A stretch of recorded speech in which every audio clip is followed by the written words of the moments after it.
ashama harka fuune jirra jirtu jenna hordoftootaa fi jaalattoota Baarkoo Miidiyaa. Baarkoo Miidiyaan oduu fi odeeffannoo biyya keessaa fi alaa waliin sakatta'uun miicee micciiruun cunfee simbiraan gahuun kan beekamu. Har'aafis gama biyya ba'a Afrikaa kanatti imaluun waan simbiraan geenyu qabnaati. Hamma xumuraattis nu faana bu'aa kan isiniin jiru an Jamaal Abdulleeti.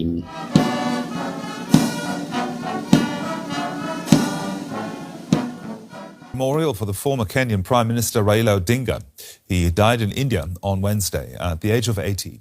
Raila Odinga yookiin Abbaa Fidaal jedhamuun kan beekamu chaampiyoonii dimokiraasii Keeniyaatii fi muummichi ministeera duraanii umrii isaanii tan ganna 80tiin du'aan addunyaarraa godaanan. Hoogganaan siyaasaa gameessi sirna dimokiraasii paartiin danuun biyya ba'a Afrikaa keessatti akka dagaaguuf kan gargaare yeroo shaniif pirezidaantummaaf dorgome osoo hin milkaa'in kanaafee osoo imalarra jiruutis umrii isaa ta'u waggaa 80tiin gaafa onkololeessa 15 aduu guyyaa 4 akka lakkoofsa warra Awuroopaanotaatti barreessaa bara 2025 biyya Hindiitti du'aan addunyaa tanarraa deemuun isaanii dhaga'amte.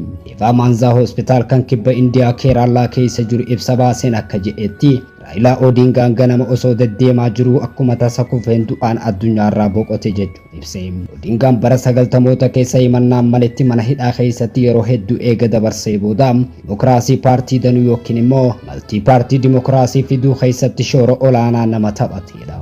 Waggoota hedduuf iddoo garaagaraatti ministeerummaa fi hanga hoogganaa paartii mormituu tahee tajaajiluunis mootummaa keessattii fi mootummaan alattis hoogganaa adda dureedha ture.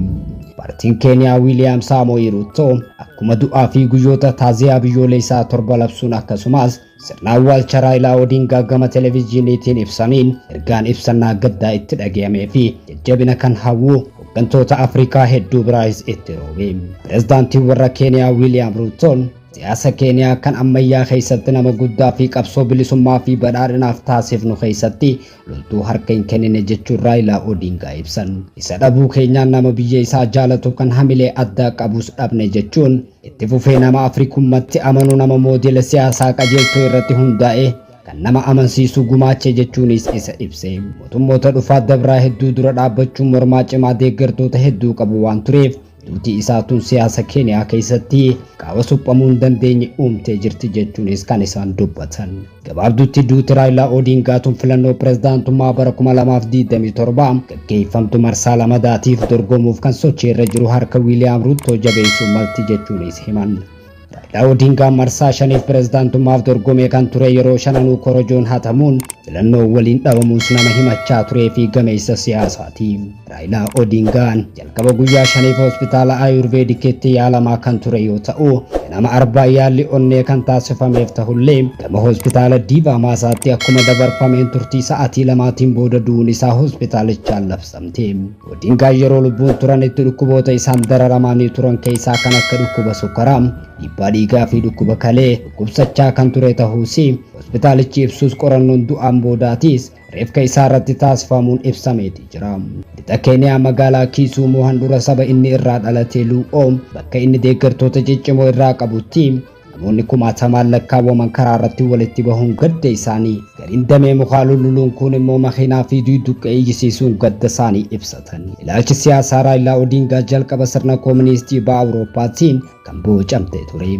Bara 1960moota keessa carraa barnootaa argachuun kooministii ba'a Jarmaniitti kan barachaa ture yoo ta'u yeroo sanitti barattoota lammiilee Afrikaa hedduu waliin walitti hidhata gama barnootaatiin uummachuudhaan kooministiin ba'a Jarmaniis biyyoota ba'a Afrikaa hedduu wal qunnamaa turte. Raila Odingaan ilma isaa kan jalqabaatiif maqaa Fidel jedhuus moggaase. Maqaa kanaas kan ilma isaatiif moggaase hoogganaa biyya Kuubaa Fidel Castro Ibrahim. Bara 1982 yaaliin fonqolcha mootummaa kan pirezidaantii Daani'el Arap Moi irratti taasifame osoo hin milkaa'in hafe hordofee Odingaan hidhamuun gantummaanis himatame. Yeroo mana hidhaa jiruttis tumamuu mana murtiitti dhihaachuun maletti waggaa 6 mana hidhaatti dabarse. Akkuma hidhaa beenis mormii mootummaa irratti gaggeeffamu gargaaruun akka mootummaan gara dimokiraasii paartii danuutti deebi'u Keeniyaa keessatti taasise. Haaluma kanaan filannoon sirna paartii danuu yeroo jalqabaatiif bara 1992tti Keeniyaa keessatti gaggeeffamte. Filannoo sana irrattis abbaan Odingaa dorgomee osoo hin mo'atin hafe. Kana hordofee yeroo jalqabaatiif waggaa 5 booda Odingaan pirezidaantummaaf dorgomuun sadaffaa bahuunis xumure. Raila Odingaa yeroo jalqabaatiif akka lakkoofsa warra Awuroopaanotaatti bara 2008 aangoo siyaasaa argachuun muummee ministeeraatis tahe. Aangoo kana kan argate walta'iinsa jeequmsa filannoon boodaa kan lubbuu namoota kumaa olii galaafatee qabbaneessuuf taasifamee ni ture. Filannoo bara 2007 akka lakkoofsa warra faranjootaatti Odingaan morkataa cimaas ture. Ta'us filannoo waliin dhawame jechuun namoonni hedduun amananis Moi Kibaki anaatu injifate jechuun aangoo irratti cichuun injifannoo labsate. Kanaanis walitti bu'iinsi uumamee lubbuun namoota hedduu galaafatamus qabeenyi hedduunis ni barbadaa'e. Filannoo pirezidaantummaa akka lakkoofsa warra faranjiitti bara 2013 gaggeeffamte irrattis Raila Odingaan kan hirmaate yoo ta'u garuu mohamuu isaa amanuun mootummatti makamuuf murteesse.